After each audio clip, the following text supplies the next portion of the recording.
Bismillahirrahmanirrahim. Assalamualaikum warahmatullahi wabarakatuh.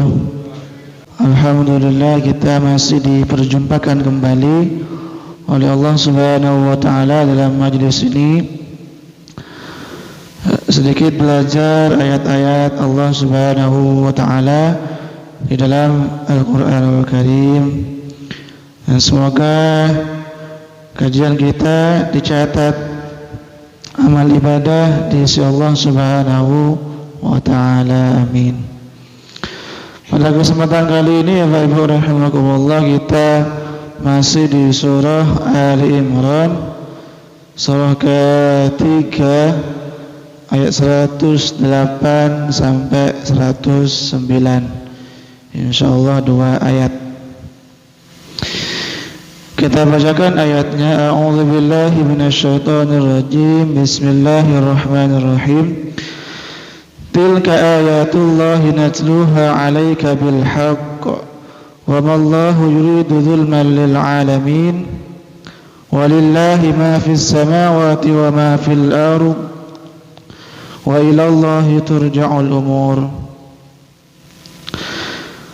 Kita terjemah, tilka ayatullah, itulah ayat-ayat Allah. Natluha 'alaika bil haqq, yang kami bacakan kepadamu Muhammad bil haqqi, dengan sebenar-benarnya, dengan benar.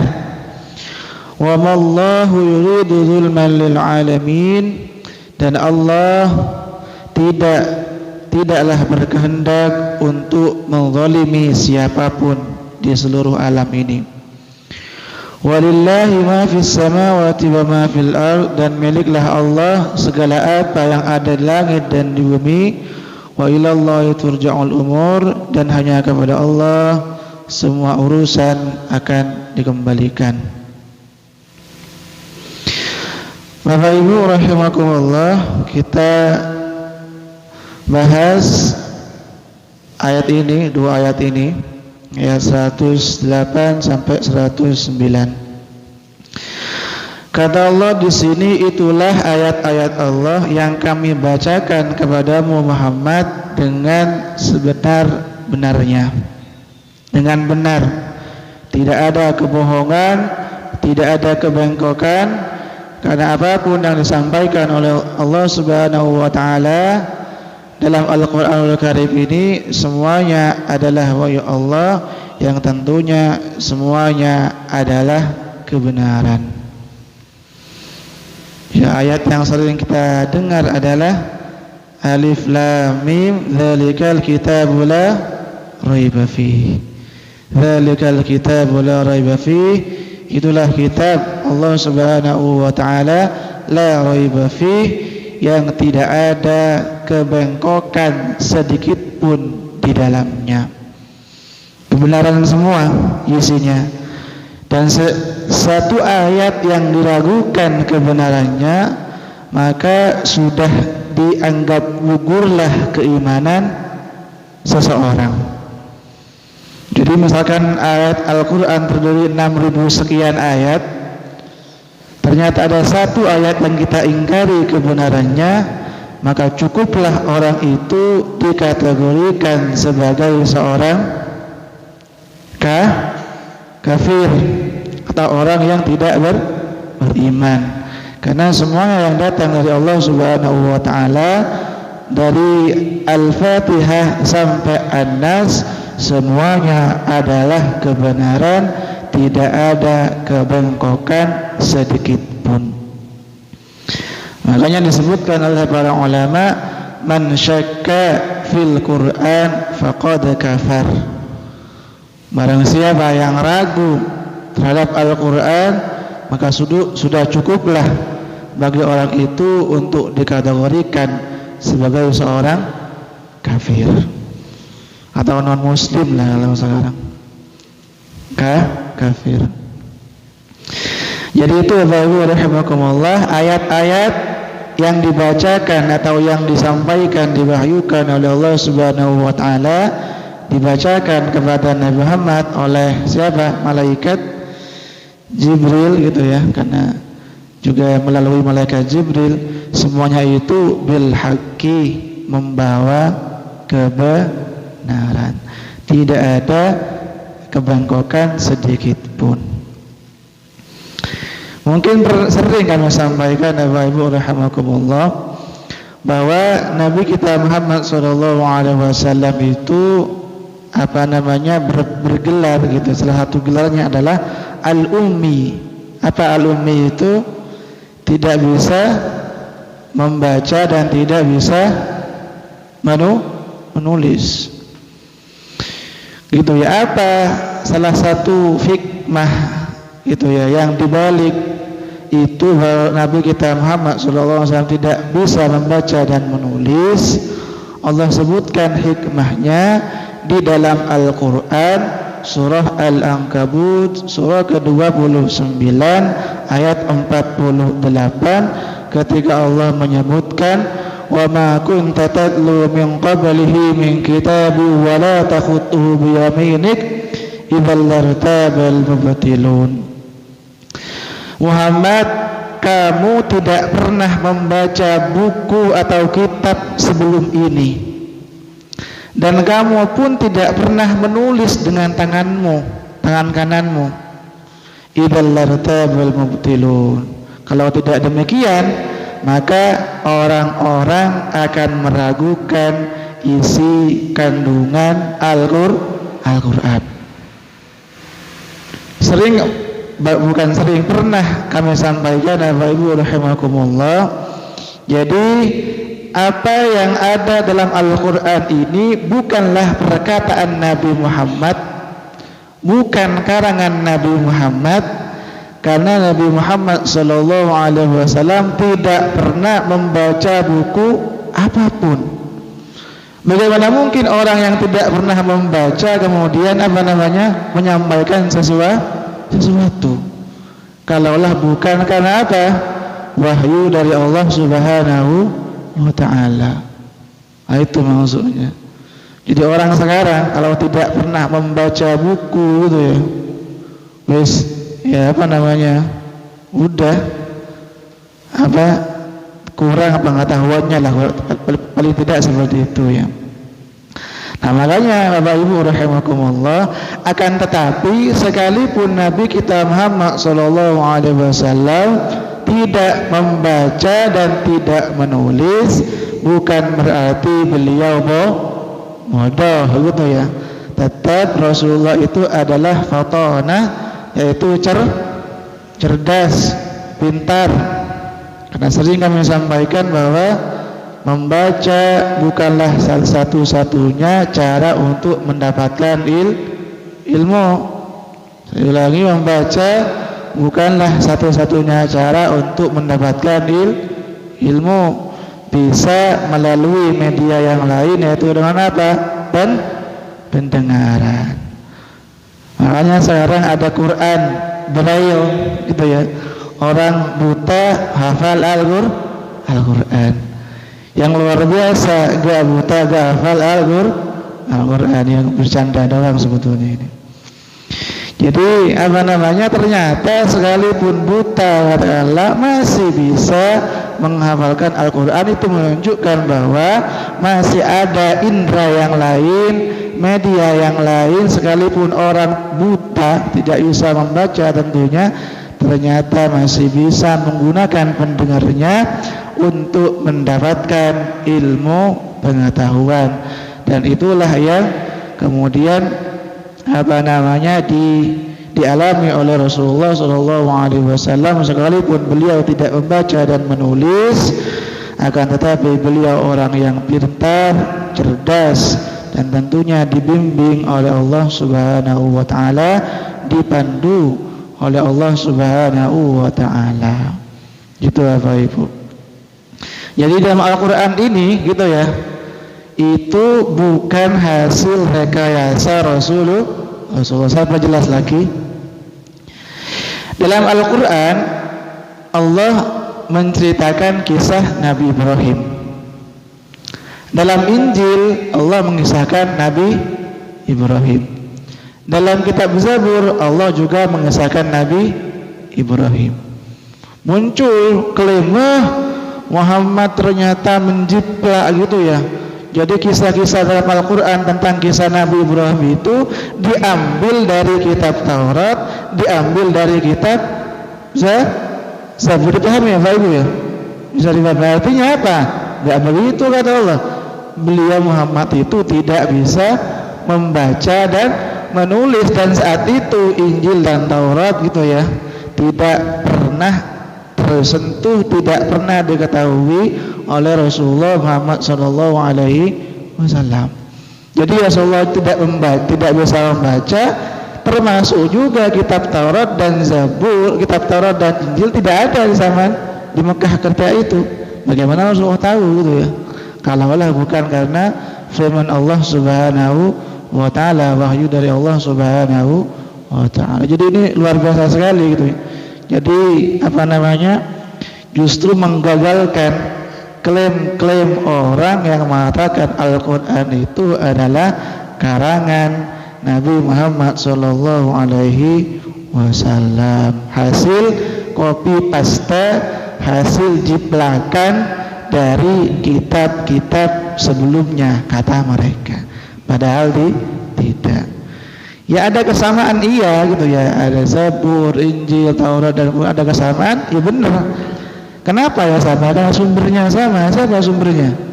Ya Allah Subhanahu wa ta'ala gitu ya. Dan Allah ulangi kisah-kisah para nabi itu tentunya sebagai pelajaran bagi Nabi Muhammad, termasuk juga kita umat beliau. Jadi itu Bapak Ibu rahimakumullah, bahwa ketika Allah mengatakan itulah ayat-ayat Allah yang kami bacakan kepada Nabi Muhammad dengan benar, dengan sebenar-benarnya, tanpa ada keraguan sedikit pun. Dan Al-Quran ini lintas zaman ya Bapak Ibu ya. Sering kami sampaikan, kebenaran Al-Quran itu bisa dibuktikan di lintas zaman, di semua periode gitu ya. Jadi dulu itu di zaman Quran diturunkan, periode Makkah termasuk periode Madinah, salah satu kriteria untuk membuktikan Al-Quran benar itu adalah dari sisi sastranya, dari sisi keindahan bahasanya. Sekalipun Quran bukan kitab sastra, Quran bukan novel, Quran bukan puisi, Quran bukan cerpen, tetapi gaya bahasa Al-Quran melebihi sastra orang-orang Arab ketika itu. Kita ajuk luar biasa loh, kok bisa Muhammad ya, kata mereka itu. Belajar dari mana kata mereka? Nah itu, ya tentunya bukan belajar dari mana, tapi wahyu Allah Subhanahu wa ta'ala, itu maksudnya. Jadi itu lintas zaman. Dan sekarang beda lagi gitu ya. Orang sebelum zaman teknologi gitu ya, orang membuktikan sebuah kitab itu benar atau tidak didasarkan pada ajarannya, ajaran yang sesuai dengan kemanusiaan kata mereka gitu ya. Sekarang sebutkan di manakah ajaran Al-Quran yang bertentangan dengan nilai dari kemanusiaan? Ada atau tidak? Tidak ada gitu ya. Tidak ada. Yang sekarang berbeda lagi orang mengukur kebenaran Al-Quran itu, diukur dengan fakta-fakta ilmiah. Ini bisa dipahami ya Pak Ibu ya? Bisa insyaallah. Jadi orang-orang sekarang mengukur kebenaran itu diukur dengan data-data ilmiah, diukur dengan fakta-fakta ilmiah. Kalau enggak ilmiah enggak benar. Ya seperti itu. Dan ternyata Al-Quran sama gitu ya. Jadi data-data, fakta-fakta ilmiah yang ditemukan oleh orang-orang ternyata sudah diisyaratkan. Sudah diisyaratkan itu? Sudah bahasa vulgarnya, sudah dibahas gitu ya. Sudah ditunjukkan oleh Al-Quran 14 abad yang lalu. Bayangkan loh, kok bisa gitu ya, kalaulah bukan firman Allah Subhanahu wa ta'ala. Bapak Ibu, ini keren sekali gitu ya Al-Quran itu. Nggak tahu nanti 100 tahun kemudian zamannya apa, nggak tahu saya gitu ya. Tapi insya Allah tetap Al-Quran bisa apa sesuai dengan zamannya gitu ya. Tetap bisa dibuktikan kebenarannya lintas zaman, lintas periode, waktu dan tempat tidak ada bedanya bagi Al-Quran. Itu maksudnya. Keren ternyata. Bapak Ibu rahimakumullah. Kemudian kita masuk lagi ke ayat tadi, Al-Imran 108, masuk ke kalimat yang berikutnya. Allah kemudian melanjutkan, wa mallahu yuridu zulman lil alamin, dan Allah tidaklah berkehendak untuk menzalimi siapapun. Jadi Bapak Ibu rahimakumullah, ayat ini Allah sampaikan gitu ya, setelah kemarin kita bahas bahwa nanti di akhirat ada dua kelompok, satu apa? Kafir, satu mukmin. Yang satu masuk neraka, satu masuk surga. Satu wajahnya ireng apa irengnya? Hitam. Satu wajahnya ireng katanya hitam, satu wajahnya berseri-seri. Nah, itu. Jadi nanti ada yang masuk neraka, ada yang masuk surga. Setelah Allah bilang seperti itu, Allah kemudian melanjutkan, Allah tidak hendak menzalimi siapapun. Artinya orang-orang yang dimasukkan ke dalam neraka itu bukan berarti Allah bukan berarti Allah zalim. Jadi ketika orang-orang kafir dimasukkan ke dalam neraka, bukan berarti Allah ingin menzalimi seseorang, karena tentunya juga diukur dengan amal-amal masing-masing. Bisa dipahami Bapak Ibu ya.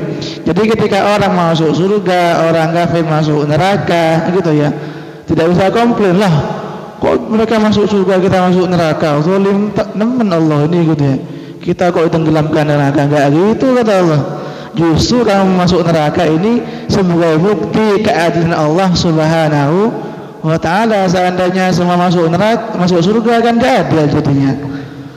Sholat masuk surga, puasa masuk surga, koruptor masuk surga, ya enak juga gitu ya. Justru kita komplain ke Allah, kok gitu ya Allah, kalau gitu kita gak sholat bareng ketika di dunia gitu ya, kalau tahu masuk surga semua gitu ya. Artinya yang baik dimasukkan ke dalam surga, yang buruk dimasukkan ke dalam neraka, dan itulah bentuk keadilan Allah Subhanahu wa ta'ala. Dan Allah tidak akan menzalimi siapapun sekalipun orang yang dimasukkan ke dalam neraka. Karena perbuatan mereka ketika di dunia. Bapak rahimakumullah. Jadi nanti kalau mencari keadilan yang seadil-adilnya di mana? Di akhirat. Kalau di dunia ya ada keadilan, tapi ada Mahkamah Agung gitu ya, ada Mahkamah Konstitusi, ada pengadilan negeri, habis pengadilan masih kasasi barang gitu ya, macam-macam lah untuk untuk mendapatkan keadilan. Tapi tetap saja namanya di dunia gitu ya, tidak sempurna keadilannya, masih ada unsur-unsur kezaliman. Tetapi ketika nanti di akhirat Allah akan menghakimi umat manusia itu dengan seadil-adilnya. Nah, itu justru ya tadi kami sampaikan gitu ya, kalau yang kafir dan mukmin semuanya masuk surga, ya berarti saja capek kita sholat kayaknya ya. Ngapain juga sholat sunnah, sholat tahajud barang jam 3 itu capek-capek ya. Tiba-tiba tempatnya sama dengan para koruptor, sama dengan para pezina, sama dengan orang mabuk, sama dengan orang-orang kafir. Justru kalau seperti itu menunjukkan ketidakadilan Allah Subhanahu wa ta'ala. Tetapi ternyata alhamdulillah, Allah itu salah satu nama Allah Al-Adalu. Apa itu? Zat yang maha adil. Jadi Allah zat yang maha adil, tidak akan menzalimi siapapun. Dan banyak emang Bapak Ibu rahimakumullah yang menyebutkan Allah itu zat yang maha adil. Misalkan Allah sebutkan di Quran surah An-Nisa surah keempat ayat ke-40, kata Allah, innallaha la yuzlimu mithqala dzarrah, al-ayah. Sesungguhnya Allah tidak menzalimi mithqala dzarrah, sebesar apa? Dzarrah, sedikit pun gitu ya. Allah tidak akan bertindak zalim sedikit pun. Sedikit pun dzarrah. Dzarrah itu ya artinya barang yang paling kecil. Apa kalau seorang barang paling kecil tuh? Atom katanya ya. Tapi atom juga masih ada yang kecil lagi katanya. Intinya atom lah kata Allah, seperti itu ya. Atau kalau dulu itu para ulama mengartikan dzarrah itu biji sawi gitu ya. Biji sawi kan kecil katanya kan ya. Tapi sekarang kan teknologi udah saintifik sekarang gitu, ternyata masih ada benda yang lebih kecil daripada biji sawi ya. Tadi contohnya atom itu makna dari kata dzarrah. Dan Allah tidak berlaku zalim sekalipun sebesar biji dzarrah atau sebesar atom itu. Ya, berarti sudah seadil-adilnya. Termasuk juga Allah sebutkan di surah yang lain, Bapak Ibu rahimakumullah, tentang keadilan Allah ini di Quran surah Yunus surah ke-10 ayat ke-44, kata Allah, innallaha la yuzlimun nasa syai'a walakinnan nasa anfusahum yuzlimun. Allah tidak pernah menzalimi manusia gitu ya, tetapi manusia sendirilah yang menzalimi dirinya sendiri. Nah, itu sudah dikasih petunjuk tapi tidak mau mengikuti petunjuk. Itu ya aneh sebetulnya. Kayak kita mau ke Gontor, sudah buka Google Map, ternyata gak ikut Google Map, nyampe Ngawi jadinya itu. Nyampe juga Gontor ya, pentingan. Nyampe Solo gitu ya, gak ada Gontor kan alasannya. Jadi udah buka Google Map nih, udah bukan petunjuk gitu ya, udah lihat peta gitu ya. Ternyata setelah dibuka petanya gak diikuti. Orang seperti apa seperti itu kita nyebutnya apa ya? Apa Ibu? Itulah gitu ya. Jadi Allah sudah kasih petunjuk Al-Quran, tidak hanya Al-Quran, Allah juga utus seorang Nabi dan Rasul gitu ya. Ternyata tidak diikuti petunjuknya, maka ya gitulah, kesasar katanya ya. Kesasar, tersesat katanya. Itu. Jadi Bapak Ibu rahimakumullah, sangat tegas sekali Allah di sini bahwa Allah tidak akan menzalimi siapapun. Jangan khawatir. Nanti di akhirat kita akan mendapatkan perlakuan yang seadil-adilnya dari Allah Subhanahu wa taala. Kalau mungkin sekarang kita merasa terzalimi, merasa teraniaya gitu ya, insya Allah nanti di akhirat kita akan mendapat keadilan yang seadil-adilnya. Kalau kata orang Jawa itu Gusti Allah boten sare katanya ya. Allah nggak tidur gitu ya. Udah pokoknya Allah nggak tidur. Kalau kita nggak bisa mendapatkan keadilan di dunia, insya Allah nanti di akhirat keadilan akan ditegakkan setegak-tegaknya. Mantap lah seperti itu kan gitu. Ini sebenarnya memunculkan motivasi dan tentunya ketenangan Bapak Ibu rahimakumullah. Maka siapapun orangnya yang mungkin belum mendapatkan keadilan, nanti di akhirat insyaallah ditegakkan keadilan Allah itu. Nah, itu maksudnya. Enaknya. Gitu.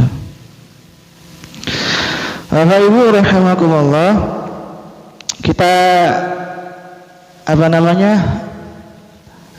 lanjutkan ayatnya, ayat 109, 108 insyaallah kita cukupkan. Kita lanjut ke ayat 109 surah Ali Imran. Walillahi ma fis samawati wa ma fil ardi. Allah, milik Allah segala sesuatu yang ada di langit dan di bumi. Jadi ma, kalau kita lihat ayatnya, ma itu Bapak Ibu rahimakumullah dalam bahasa Arab itu isim mausul mustarak katanya. Isim mausul yang bermakna ganda, bisa bermakna sesuatu yang berakal atau sesuatu yang tidak berakal. Itu bahasa Arabnya ma gitu ya. Kalau man itu biasanya kepada makhluk yang berakal, manusia contohnya gitu ya. Jadi dalam ayat ini Allah menyebutkan walillahi ma, milik Allah segala sesuatu, baik yang berakal atau tidak, baik yang nampak atau yang gaib, semuanya milik Allah Subhanahu wa ta'ala gitu ya. Ini sebetulnya Bapak rahimakumullah, ayat ini 108 dan 109 masih sangat nyambung ya Bapak Ibu. Jadi kata Allah itu sebetulnya gitu ya, bisa saja, maaf ya, bisa saja memasukkan orang soleh ke dalam neraka, bisa saja. Kenapa? Karena semuanya milik Allah. Bisa dipahami ya Bapak Ibu ya? Bisa. Kayak kita punya uang gitu ya, terserah kita mau kita bakar gitu ya, mau kita apa lagi, mau kita gunakan untuk transaksi, mau kita gunakan untuk apa, terserah kita. Kenapa? Karena sudah punya kita sepenuhnya gitu ya, sama gitu ya. Kita ini juga milik Allah Subhanahu wa ta'ala. Artinya sebetulnya bisa saja Allah bertindak sewenang-wenang, seenaknya gitu ya. Tapi alhamdulillahnya Allah tidak seperti itu. Sekalipun tadi kami sampaikan, karena semuanya ini adalah milik Allah, sebetulnya Allah bisa saja bertindak semau beliau, semau Allah, atau sewenang-wenang lah bahasa kasarnya. Tapi ternyata alhamdulillah Allah itu punya sifat Ar-Rahman Ar-Rahim, termasuk Al-Adalu. Allah zat yang maha adil. Allah kemudian membuat aturan gitu ya, yang soleh masuk surga, yang fasik masuk neraka, yang kafir masuk neraka, yang mukmin masuk surga. Alhamdulillah. Itu sebetulnya saking kasihnya Allah Subhanahu wa ta'ala, termasuk sifat adilnya Allah Subhanahu wa ta'ala itu. Jadi udah kita ini kan milik Allah Subhanahu wa ta'ala. Jangankan mobil kita gitu ya, jangankan rumah kita, bahkan kita tidak pernah memiliki diri kita sendiri, itu luar biasa gitu ya. Jadi kita sendiri ini bahkan bukan milik kita. Udah ternyata kita gak punya apa-apa gitu ya, kalau seperti itu ya. Tapi ternyata kita enak-enak saja bilang rumahku tuh, ya benar juga sebetulnya ya, tapi itu nyawa saya gitu ya. Tapi tentunya adalah semuanya milik Allah Subhanahu wa ta'ala. Ketika kita meyakini alladzina idza asabatum musibah qalu inna lillahi wa inna ilaihi raji'un gitu ya. Inna lillahi, surah apa itu? Al-Baqarah ayat 196. Inna lillahi, sesungguhnya kami adalah milik Allah, wa inna ilaihi raji'un, dan hanya kepada Allah lah kita akan kembali. Alhamdulillah. Dan ini sebetulnya Bapak Ibu rahimakumullah, tadi kami sampaikan adanya akhirat itu lagi-lagi bentuk keadilan Allah Subhanahu wa ta'ala. Sebetulnya kita patut bersyukur Bapak Ibu ya, ada akhirat. Sangat-sangat patut bersyukur. Seandainya tidak ada akhirat, dunia ini asli penuh dengan ketidakadilan, tidak adil banget sebetulnya ya. kalau tidak ada akhirat. Misalkan koruptor hidup enak, mati enak gitu ya, mati udah selesai, enak banget gitu ya. Orang yang soleh mati selesai, nelongso gitu ya, udah capek-capek di dunia ternyata gak ada balasan sama sekali. Maka alhamdulillah ada akhirat. Ini menunjukkan lagi-lagi bukti keadilan Allah Subhanahu wa ta'ala. Jadi Bapak Ibu rahimakumullah, dalam ayat ini Allah menyebutkan bahwa semuanya akan kembali kepada Allah Subhanahu wa ta'ala, baik yang kafir ataupun mukmin. Tapi nanti kembalinya kalau kafir ke mana? Ya ke neraka gitu ya, ke nerakanya Allah Subhanahu wa ta'ala. Karena nanti tentunya sering kami sampaikan, tidak ada tempat nanti di akhirat kecuali dua. Kalau enggak ke surga, ke neraka. Tidak ada tempat yang lain. Jadi layak sebetulnya untuk bersiap-siap gitu ya, menjemput mengambil tempatnya nanti di akhirat, apakah ke surga, apakah nanti naudzubillah ke neraka. Tapi tentunya insyaallah kita berdoa kepada Allah Subhanahu wa ta'ala agar terhindar gitu ya dari neraka, langsung masuk surga, tidak perlu transit di neraka, kelamaan masuk surganya nanti. Dan katanya di akhirat itu kan 1000 banding 1 hari gitu ya. Kamu berapa hari di neraka? Sehari, berarti 1000 tahun itu lama ya. Kita udah hidup 29 tahun ini udah bosan, udah lama gitu ya. Apalagi sampai 1000 tahun, enggak kebayang itu, enggak kebayang sama sekali. Makanya Bapak Ibu rahimakumullah, sebagaimana ayat yang pernah kami sampaikan kemarin, jadi sangat layak kita memohon rahmat Allah Subhanahu wa ta'ala untuk kemudian dimasukkan ke surga. Karena memang kalau terlalu mengandalkan amal-amal kita, kayaknya terlalu sedikit gitu ya. Tahajud gak pernah, duha gak pernah, jamaah juga jarang gitu ya, ngaji enggak gitu ya, zakat juga ya sekenanya aja, dan seterusnya. Pengen masuk surga gitu ya. Nah itu kalau Allah bukan karena rahmat Allah Subhanahu wa ta'ala, ketika Allah menyebutkan yudakhilu may yasha'u fi rahmatih, surah apa? Al-Insan ayat ke-31. Kata Allah yudakhilu may yasha'u fi rahmatih, Allah memasukkan siapa saja ke dalam surga berkat rahmat Allah Subhanahu wa ta'ala. Jadi rahmat Allah yang kita cari, dan salah satu bentuk rahmat Allah itu adalah kita dimudahkan untuk mencari bekal terbaik menuju surganya Allah Subhanahu wa ta'ala. Jadi semoga ini termasuk bagian rahmat Allah Bapak Ibu ya, dimudahkan langkah kita untuk sholat, untuk kajian, untuk zakat dan seterusnya. Itu bagian dari rahmat Allah Subhanahu wa ta'ala. Karena kita perlu tahu nanti mayoritas manusia itu masuk neraka.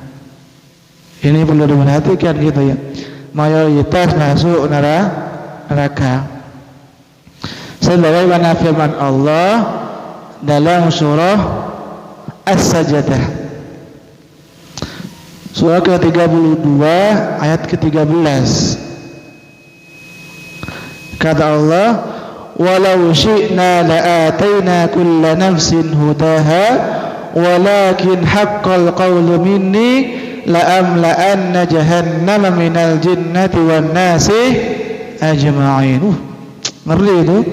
La'amla'anna jahannama, niscaya kata Allah akan saya penuhi neraka jahanam itu dengan manusia dan jin. Bayangkan loh. Udah.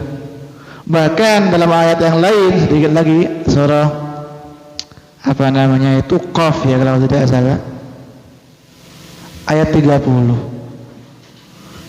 Kata Allah di situ, yauma naqulu jahannam halim talati hal min mazid. Setelah Allah memasukkan manusia dan jin ke dalam neraka jahanam, Allah kemudian bilang kepada neraka itu, halim talati, neraka, kata Allah, udah penuh belum? Hal min mazid, kata neraka jahanam, ada lagi ya Allah, masih belum, ini masih ada sisa katanya tempat gitu ya. Bayangkan gitu ya. Saking luasnya neraka jahanam itu. Hal min mazid, kalau masih ada lagi ya Allah, ini masih ada space, kata neraka, masih ada ruang gitu, masih banyak itu ruang untuk para penghuni neraka jahanam itu. Naudzubillah ya. Semoga kita termasuk orang-orang yang selamatkan dari neraka dan langsung masuk surga bi ghairi hisab. Amin Allahumma amin. Semoga bermanfaat dan dicatat amal ibadah berpahala di sisi Allah Subhanahu wa ta'ala. Kita tutup perjumpaan kita kali ini dengan kafaratul majlis. Subhanakallahumma wa bihamdika asyhadu an la ilaha illa anta astaghfiruka wa atubu ilaik. Assalamualaikum warahmatullahi wabarakatuh.